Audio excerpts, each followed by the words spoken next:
कार्यकर्त्यानो ही मूर्ती एकदम आकर्षक दिसत्या, आपल्या मंडळाला हीच ठरवूया. हे खालच्या मंडळाची मूर्ती एवढीच आहे. अरे होय होय, त्यांच्यापेक्षा ही मूर्ती मोठी आहे, हीच ठरवायची. विक्रिया खालच्या मंडळाचा प्रसाद 1 तारखेला आहे, आपण पण त्या दिवशी ठेवूया. ए पोरांनो ऐका जरा. ए तू जर थांब, त्यांचं बरोबर आहे, त्यांच्यापेक्षा आपण चांगला मेनू ठेवायचा, म्हणजे त्याचं जेवण शिल्लक राहतंय.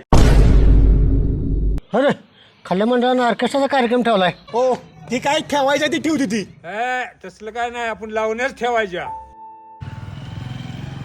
ह्या खालच्या मंडळातल्या पोराला मस्त आहे बघा, सारखं तिरकं बघतंय. घ्या मग काट्या, चला. अरे काट्या कशाला, तलवारी घ्या. अरे काय चाललंय, तुम्हाला माहित आहे का गणेश उत्सव का साजरा करते ती? मी सांगतो, लोकमान्य टिळकाने आपण सगळे एकत्र यावे ह्यासाठी गणेश उत्सव चालू केला. आणि आपलं काय चाललंय, तिची मूर्ती मोठी आपली बारकी, त्यानं आकर्षक ठेवला, आपण लावण्यात ठेवायच्या. अरे आपण गणपतीच्या स्टेजपेक्षा ती बाया नाचायचं स्टेज मोठं करायला लागलोय. आपलं हिंदूंचा सण आपण एकत्रित येण्यासाठी आहे, आणि आपण काय करतोय, भांडणं आणि बाया नाचवायच्या. आपण हिंदू आहे हे लक्षात ठेवा.